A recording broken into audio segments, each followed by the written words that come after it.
la mort. Et après? Au-delà provisoire ou éternel, résurrection, nirvana. Renaissance sans fin ou certitude de la bienheureuse et définitive rencontre avec Dieu.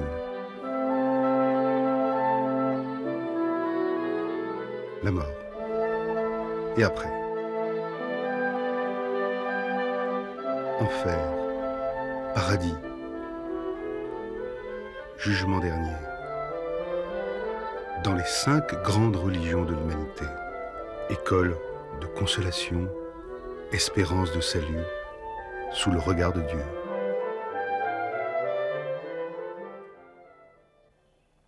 Est-ce que vous avez une intuition, une intuition sur l'après-vie? Intuition, je pense quand même que l'expérience qu'on peut avoir de ne pas avoir quitté les siens qui sont morts, qu'il y a quand même encore quelque chose qui se passe, on les retrouve un peu dans la prière, on les retrouve un peu au fond du cœur. Je sais pas, moi je crois que c'est, je sais pas si c'est vraiment une intuition, mais il me semble qu'ils sont vivants. On ne peut pas savoir, hein, de toute façon, c'est quand même un grand mystère, mais c'est la foi qui nous dit que du moment que le Christ est ressuscité, comme saint Paul le dit, le Christ est ressuscité, et donc on le sera avec lui. Si nous ne croyons pas que le Christ est ressuscité, notre foi est vaine. La mort et la résurrection, c'est ça qui nous fait chrétiens. C'est en croyant ça qu'on devient chrétien, qu'on croit au Christ. Pourquoi vous l'affirmez avec tant de force? Mais parce que je l'ai médité, Oui. je l'ai réfléchi, et je me suis dit, on n'est pas tout seul à croire en Dieu, quand même. Alors, pourquoi on est vraiment chrétien? On nous dit, c'est parce que c'est le Christ. Mais le Christ, il nous a dit ça. C'était justement, c'était la mort et la résurrection. C'est ça qui fait, c'est cette croyance à la résurrection du Christ qui fait notre mystère de vie chrétienne.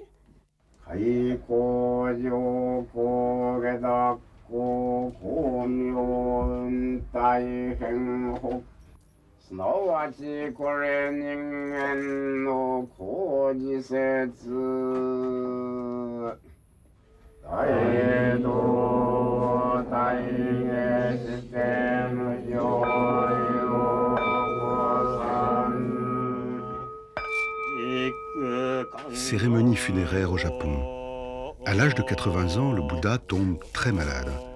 Sur le point de mourir, il s'adresse à ses disciples en ces termes. Toute chose arrive à sa fin, même si elle dure une éternité. Mon heure de partir est arrivée. Ne soyez pas anxieux, car la séparation ne peut être évitée.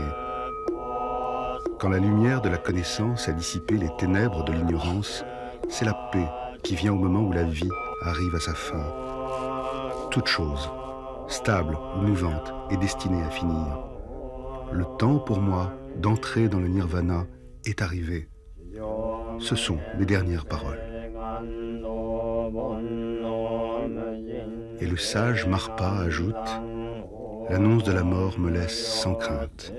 Les nuages de l'après-mort sont pareils à un brouillard. Quelles que soient les passions ou les haines, je suis sans crainte. J'ai l'assurance d'être délivré.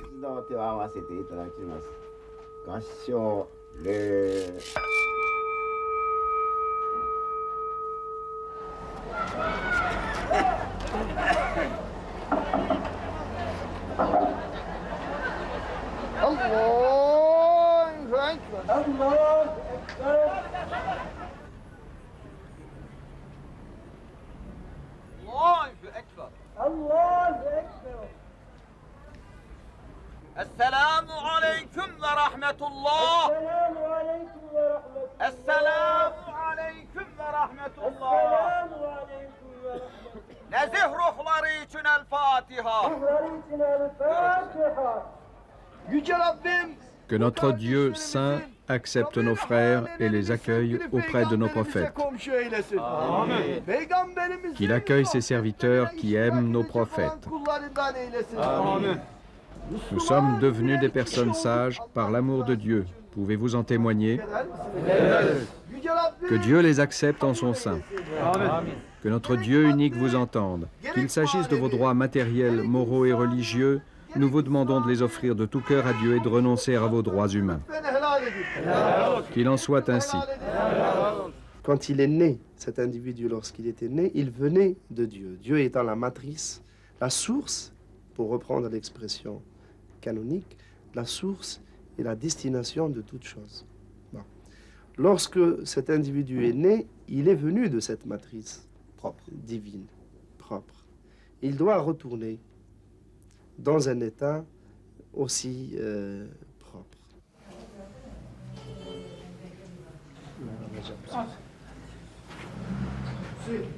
Propres comme des enfants, nous devons revenir à la source de toute vie. Le musulman sait que la mort n'est ni néant, ni fin, mais un passage, un retour à Dieu. Le Coran l'affirme. Dieu ressuscitera les morts. Ils retourneront vers lui. Tout homme goûtera la mort. Vous recevrez sûrement votre rétribution au jour de la résurrection.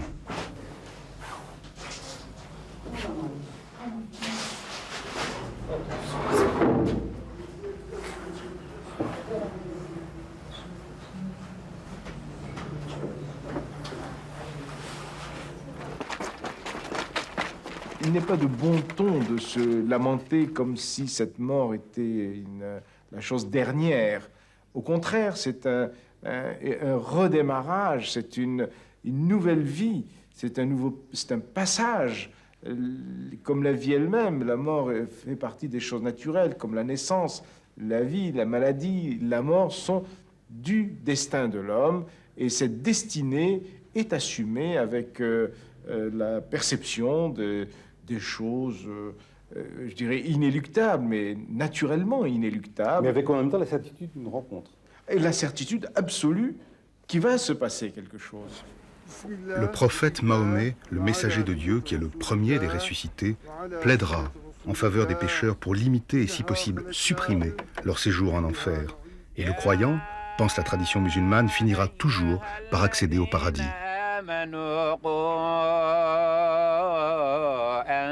أنفسكم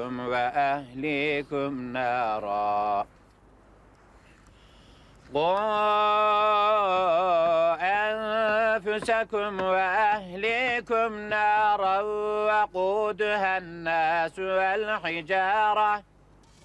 Les humbles savent, affirme le Coran, qu'ils rencontreront leur Seigneur et qu'ils retourneront à lui.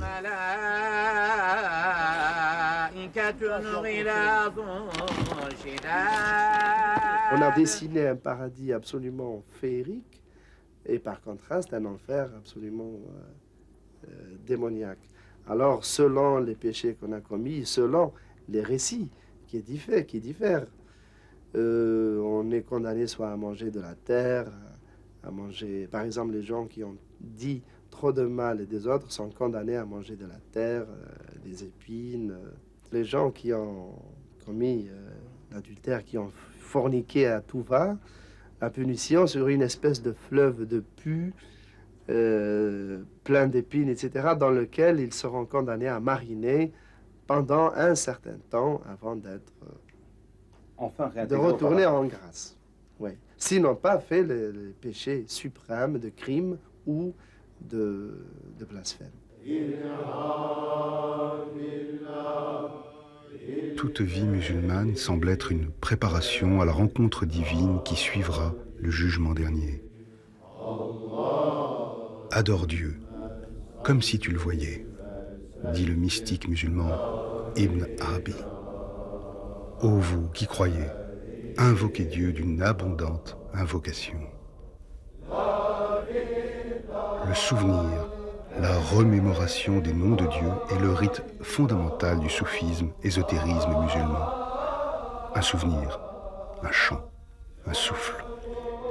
Pour qu'à l'entrée du paradis, les élus rejoignent pour l'éternité les purs, les hommes purs, aussi purs que les nouveau-nés, purs à l'image de ceux qui auront au cours du pèlerinage à la Mecque jeté des pierres, rite de lapidation contre des piliers diaboliques qui symbolisent le démon.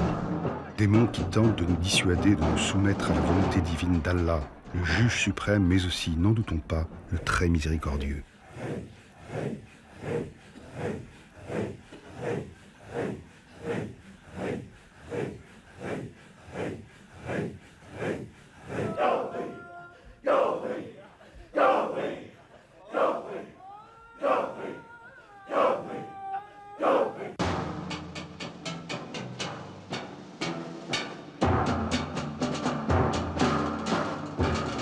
l'Église catholique affirme l'existence de l'enfer et son éternité pour ceux qui meurent en l'état de péché mortel sans s'être repentis.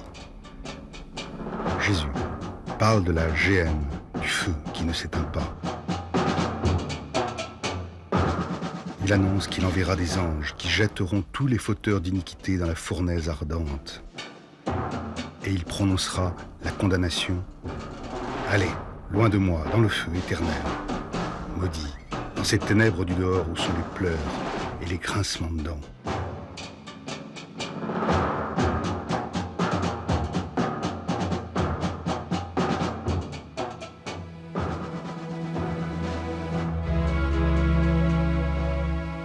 Mais la résurrection des morts, de tous les morts, des justes et des pécheurs, précédera le jugement dernier. Ceux qui auront fait le bien ressusciteront pour la vie, ceux qui auront fait le mal pour la damnation. Et ils s'en iront, les justes, vers la vie éternelle. Ils seront admis à voir Dieu, ils participeront aux joies du salut, ils bénéficieront au royaume des cieux, entourés des amis de Dieu, des joies supposées, espérées, de l'immortalité. À partir du moment où, quand on a commis une faute, on la regrette et on souhaite en quelque sorte réparer, eh bien à ce moment-là, le pardon de Dieu, enfin pour le chrétien, mais je pense que pour les juifs c'est pareil, le pardon de Dieu est garanti. Et c'est vrai aussi pour le musulman, n'est-ce pas? Parce que dans le Coran, Dieu est toujours appelé le miséricordieux. Et cette formule Dieu miséricordieux est commune aux trois religions du livre.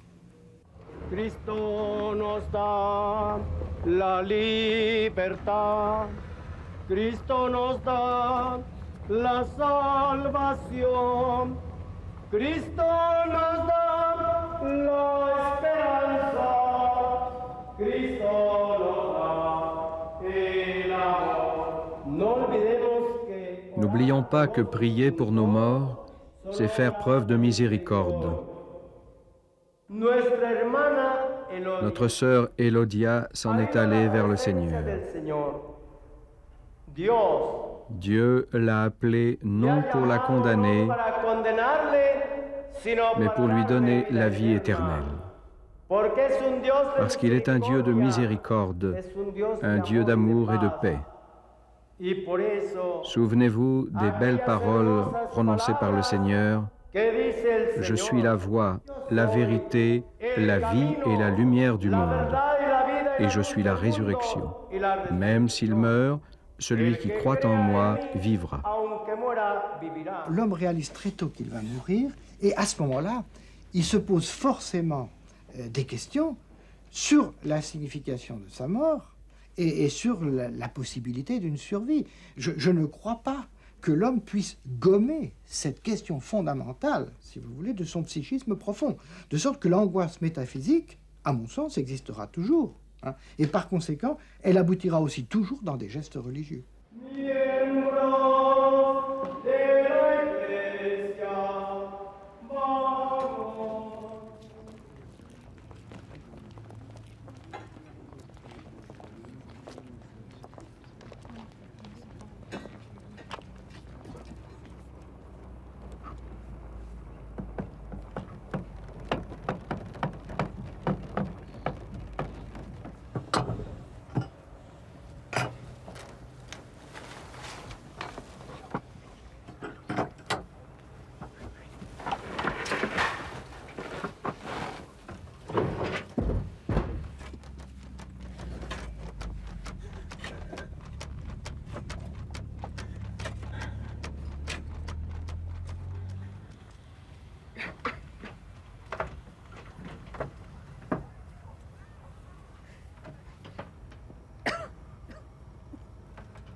Un jeune homme répand des fleurs et jette de l'eau bénite sur le cercueil de son père. Ces fleurs que Dieu aime tant. Prière pour établir un lien, attirer l'attention de Dieu sur ce mort-ci, ce dimanche-ci, aux abords d'un grand crématorium de New Delhi.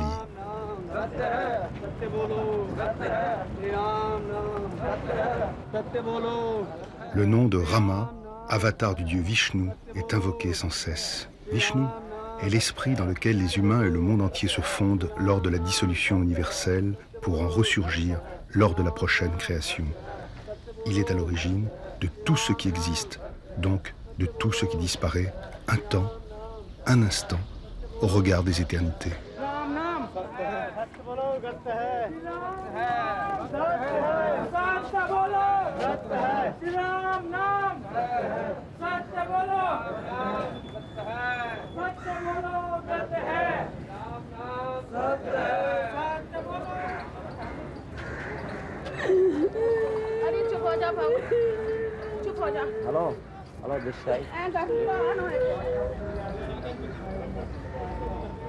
En Inde, c'est toujours le fils du défunt qui mène la cérémonie.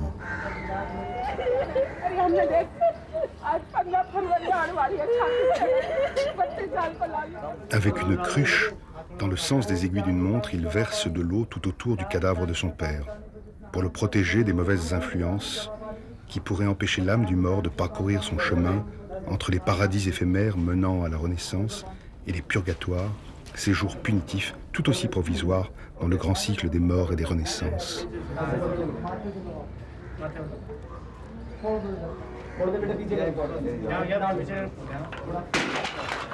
La cruche est cassée pour bien symboliser aux yeux de tous que le corps n'est plus là. Le corps, immergé dans l'eau sacrée du Gange pour aider l'âme à renaître, si tel est son karma.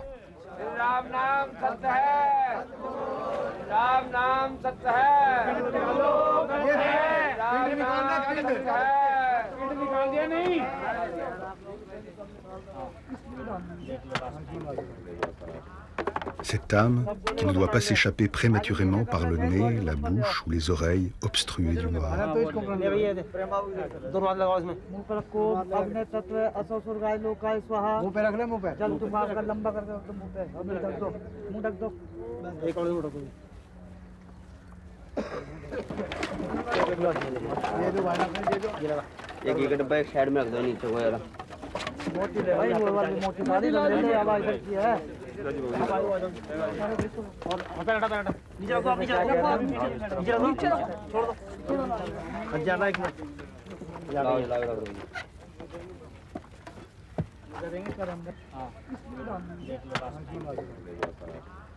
Puis, après la purification par l'eau, c'est la purification par le feu.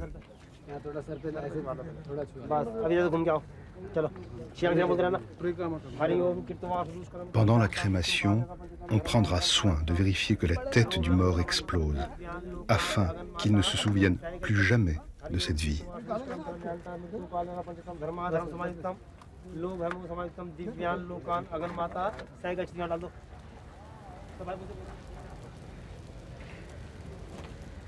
La crémation est l'ultime sacrifice d'une vie consacrée à la vénération divine. Et c'est le défunt qui est la victime sacrificielle. La fumée du bûcher entraîne vers l'au-delà, vers l'invisible, ce qui subsiste du mort. On espère la libération totale, la fin des réincarnations.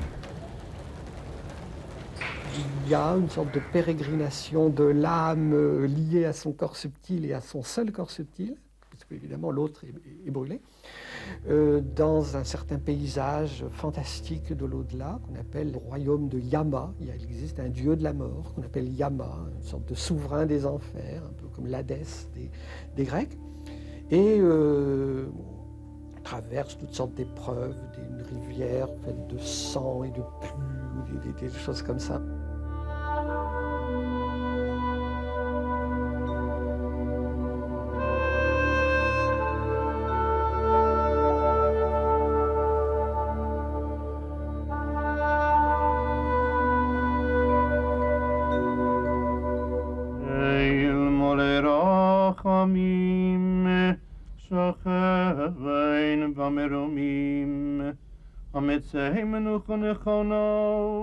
Le jour viendra, disent les anciens textes du peuple d'Israël, où le monde sera parfait, où la haine et la guerre disparaîtront, où le royaume de Dieu sera rétabli et tous les hommes reconnaîtront Dieu.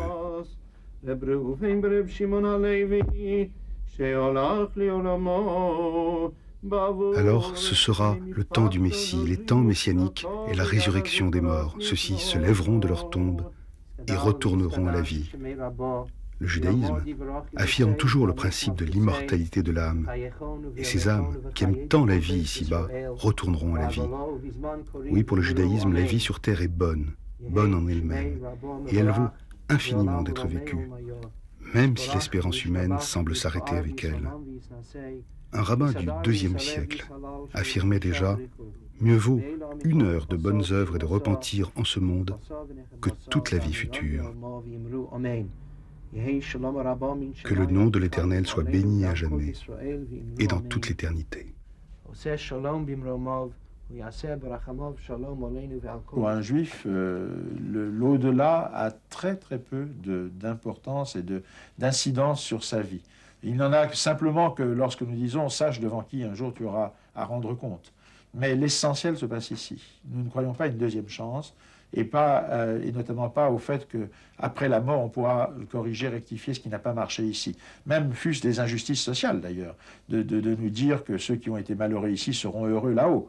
D'abord, ça n'est pas une consolation, à mon avis, pour ceux qui vivent, mais en plus, ce ne serait même pas justice. Dieu ne peut pas accomplir cette justice à l'envers, de faire que des êtres souffrent pendant toute leur existence terrestre pour ensuite peut-être, éventuellement, hypothétiquement, trouver une certaine consolation à ce qui aura été leur souffrance. Le juif s'intéresse ici, mais ne s'intéresse pas forcément... Ici et maintenant.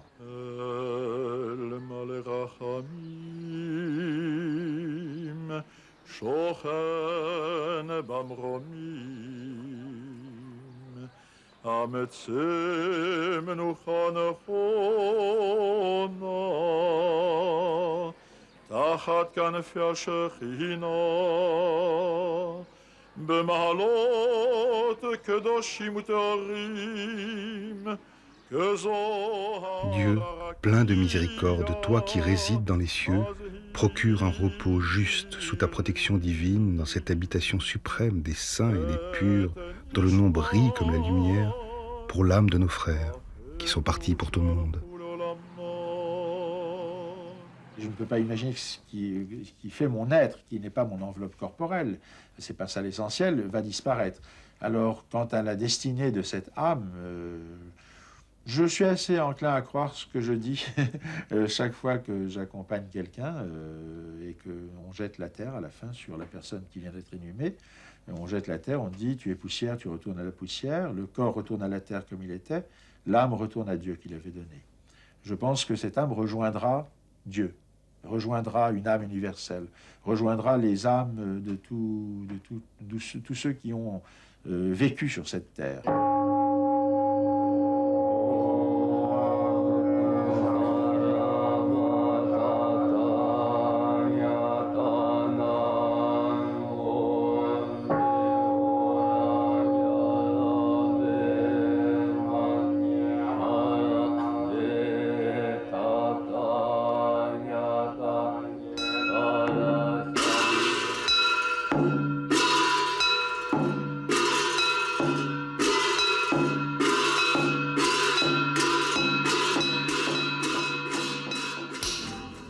Dans l'antique religion de l'Inde, matrice du bouddhisme, l'idée de la mort suivie d'une renaissance est apparue, dès l'origine. Mort et renaissance, sans fin, sans repos, pour l'éternité. La renaissance était censée s'effectuer dans une condition sociale, voire animale, en rapport avec les actes passés. Mérites ou fautes nous poursuivent d'existence en existence, inexorablement. C'est le karma, ce poids des actes passés en des multitudes de vies qui nous ont précédés, qui est la cause de nos renaissances nouvelles, bonnes ou mauvaises. Puis vint la révolution bouddhiste. Par la méditation et l'ascèse, nous pouvons enfin cesser le cycle infernal et enfin ne pas renaître. Bouddha, par son enseignement, apporte la réponse que toute l'humanité semblait attendre. Oui, il est possible, comme lui, d'atteindre le parinirvana, le calme, la paix, immuable, impérissable. La fusion avec ce que les bouddhistes ne peuvent et ne veulent nommer Dieu, ce Dieu des religions occidentales du livre.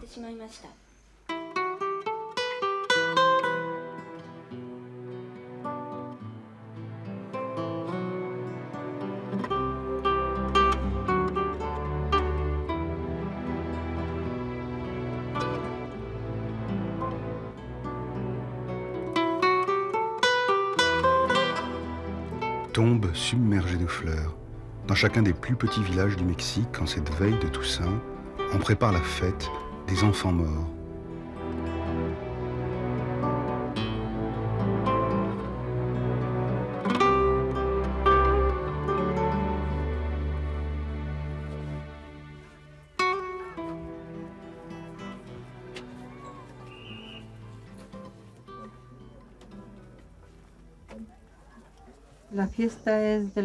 On célèbre la fête des morts chaque année.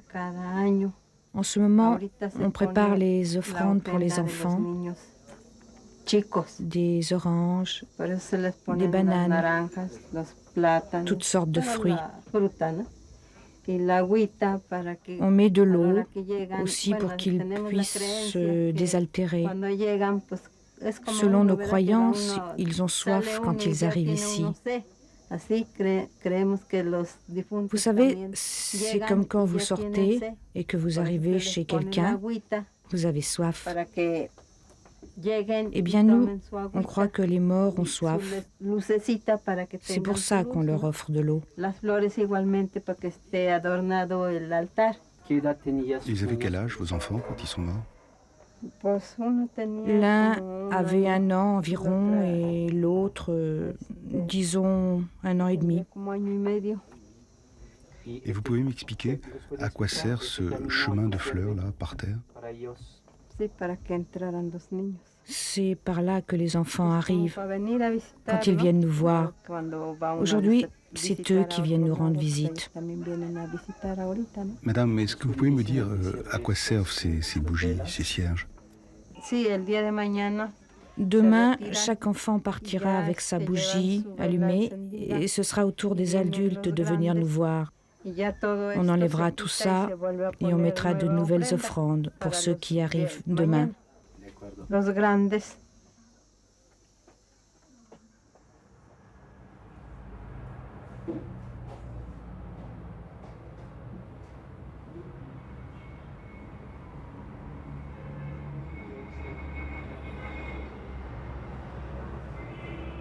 À New Delhi, tous les matins, Veena purifie sa maison par la fumée de l'encens. Elle sent la présence de son mari mort, partout, tout le temps. Elle sait que son âme la protège, elle et sa famille, que son âme veille sur la paix du foyer.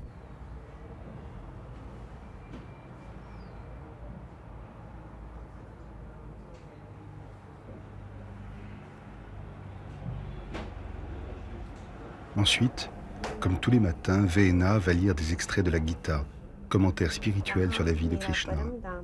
Elle se sent liée par cette prière de tous les jours, intimement liée à la force divine, liée à tous les vivants et à tous les morts, liée bien sûr à son mari, qu'elle n'a jamais quitté, et qu'elle retrouvera dans ce mouvement sans fin des existences.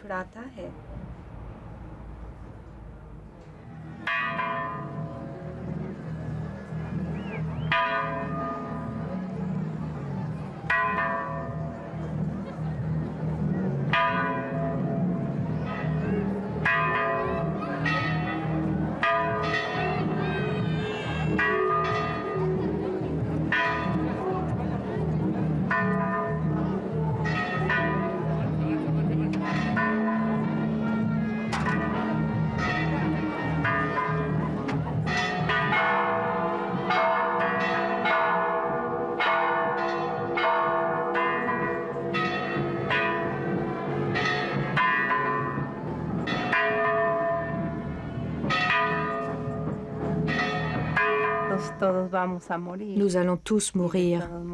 Personne ne restera ici. C'est pour ça que je n'ai pas peur de la mort.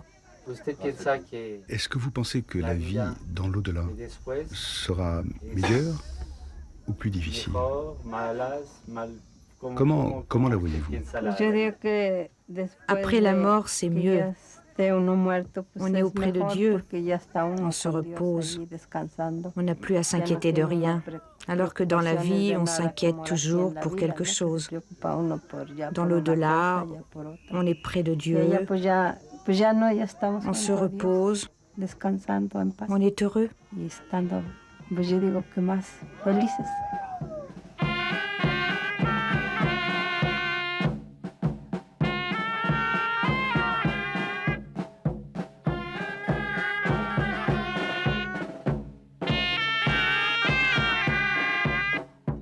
Fête de la Toussaint au Mexique.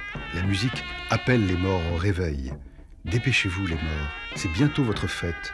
Revenez nous voir, revenez chez vous. Au Mexique, dérision, provocation, on joue avec les morts, avec la mort.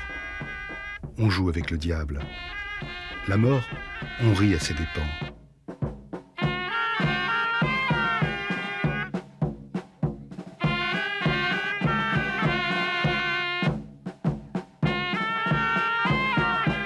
Mort familier, intimement et affectueusement lié à nous. Mort bienheureux, mort transfiguré par leur rencontre là-bas, par l'intermédiaire du Christ, avec Dieu, le Père, et la vie éternelle. Malgré toutes les misères de notre vie humaine, que je comparerais volontiers à un parcours initiatique, malgré toutes les misères de la vie humaine, je suis persuadé qu'un jour, il y aura une transfiguration pour chacun d'entre nous, évidemment après la mort. Cette espérance folle de retrouver ceux qui sont déjà partis, de penser que ceux qu'on laisse vont nous rejoindre, et puis d'aller dans les bras de Dieu, parce que là, ça sera vraiment un cœur à cœur. Et puis cet espoir fou justement de ne plus avoir d'entrave à l'amour, de plus se traîner notre péché, nos chutes, nos limites, nos faiblesses. Non, c'est... Moi, quand j'y pense, ça m'enthousiasme.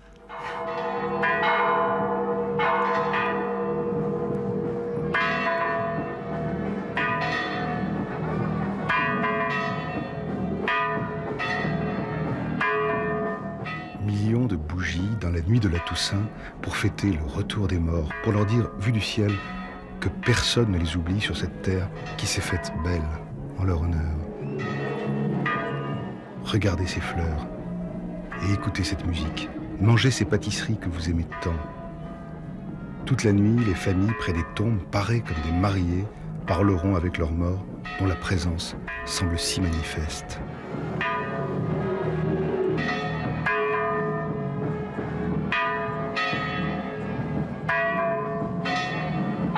Le Nouveau Testament l'affirme, Dieu n'a pas fait la mort. Il ne se réjouit pas de la perte des vivants. C'est par l'envie du diable que la mort est entrée dans le monde.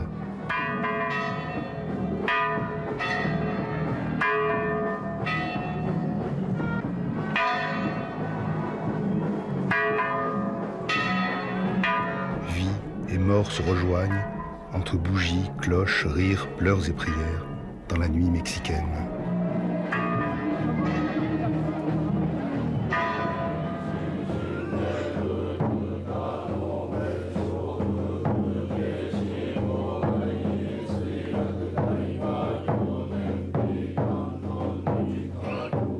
« 27 moines de 27 temples bouddhistes accueillent à la seule lueur des bougies les Bouddhas du passé, du présent et du futur. Cette cérémonie annuelle est faite pour assurer la paix de l'âme à tous ceux qui sont morts accidentellement. Catastrophes naturelles, typhons, incendies, accidents de la route, guerre. Les noms des défunts sont inscrits sur des plaquettes et celles-ci sont brûlées. Ainsi sont calmées les âmes des morts.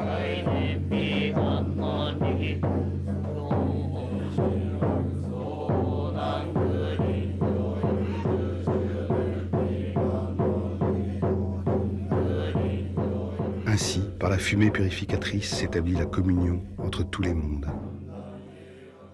La vraie vie, en réalité, pour le musulman, est la promesse de l'au-delà. Et toute sa vie est tendue vers ce qui peut se passer après la mort terrestre. Et la vie ici-bas est considérée comme éphémère, d'une manière très profonde par le musulman. C'est pourquoi on voit des musulmans qui ne tiennent pas tellement, finalement, à cette vie qui n'est qu'une épreuve, qui est une préparation, qui n'est rien par rapport aux promesses de l'au-delà.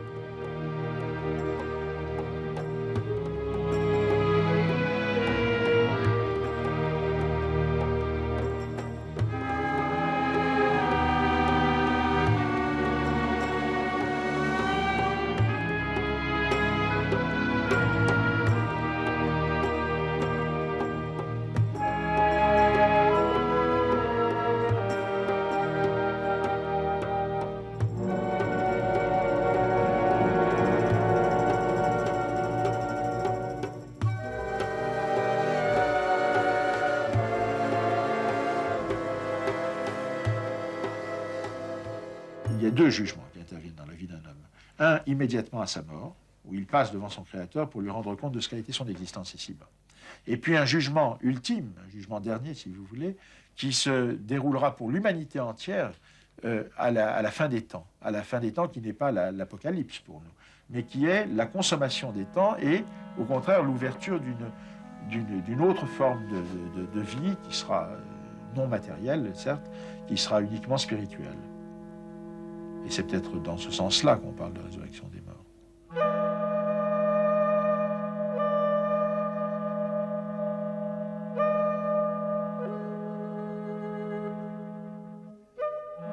Nous avons une croyance dans la vie de l'au-delà, dans la vie d'un monde futur qui sera différent de l'actuel.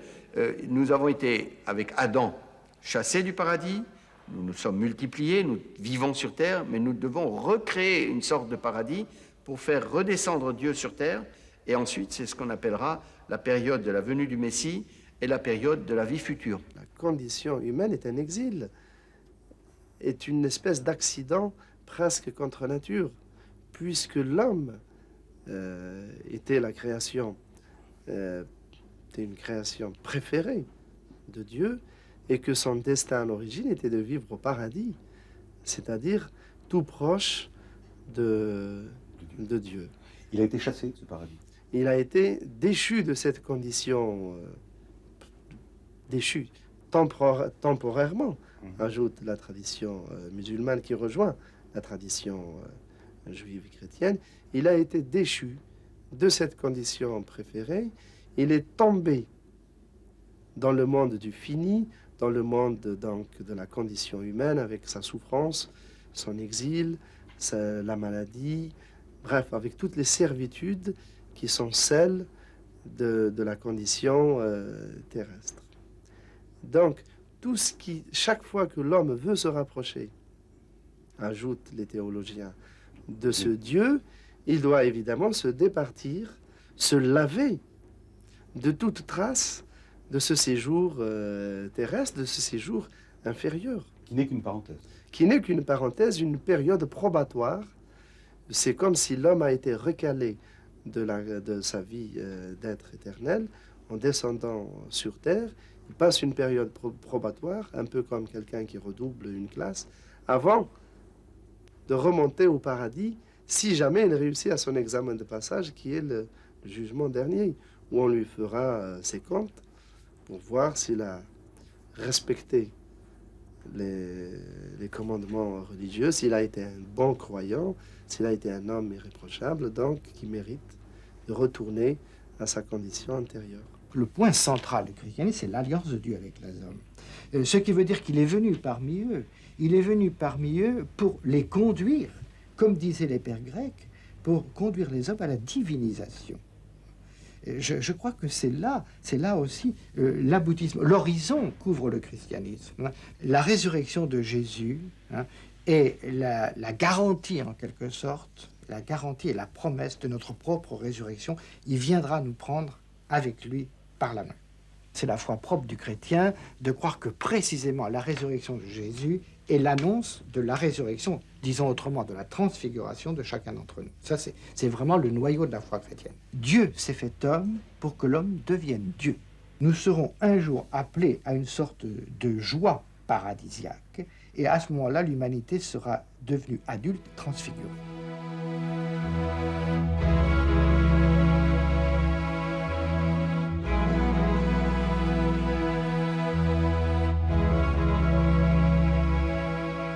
Ce que Bouddha dit, c'est qu'il ne sert à rien de se poser des questions, ni d'où on vient, où on va.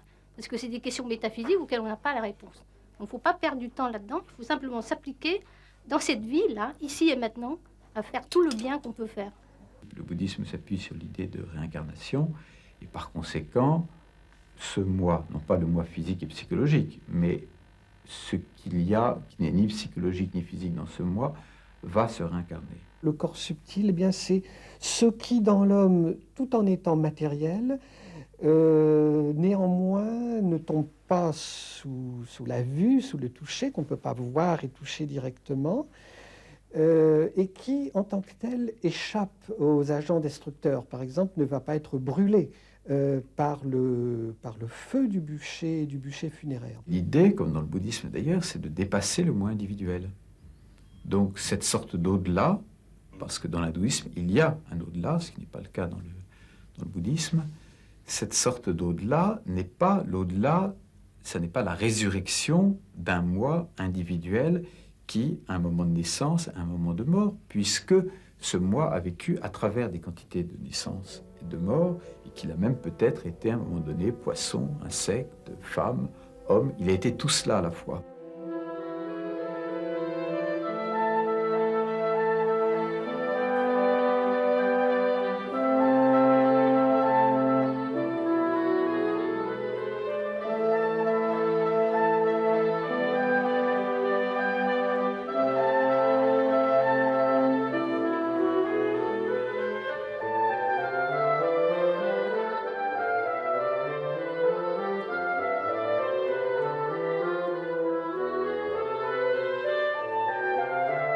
Vous avez cette espèce d'élément, appelons-le spirituel, pour employer notre langage à nous.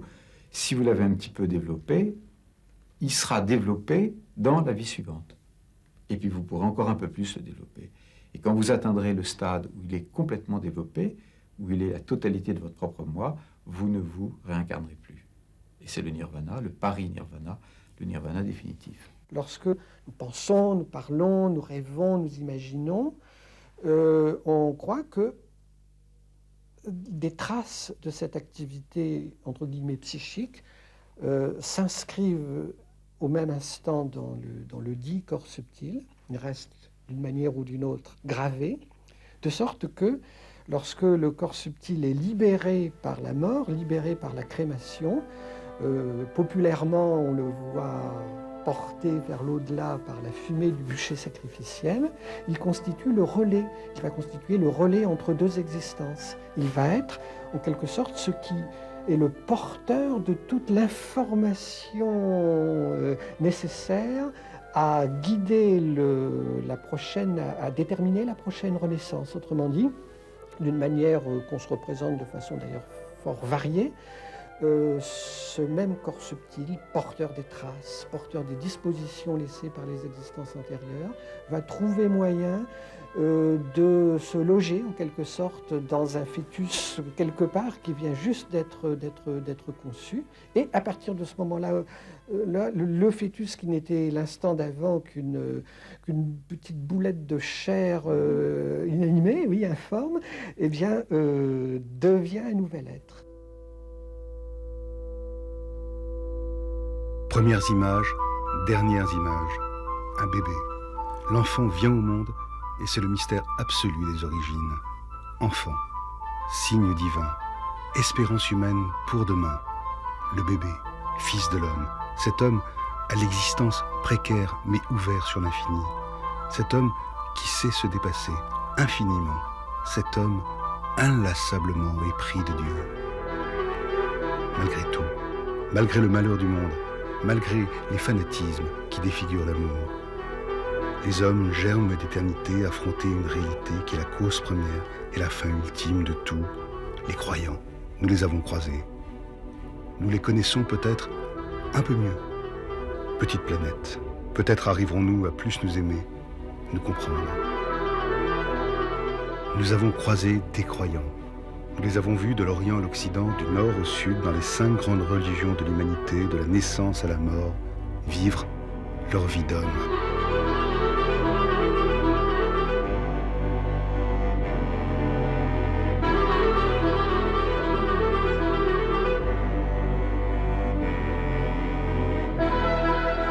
Des vies sous le regard de Dieu.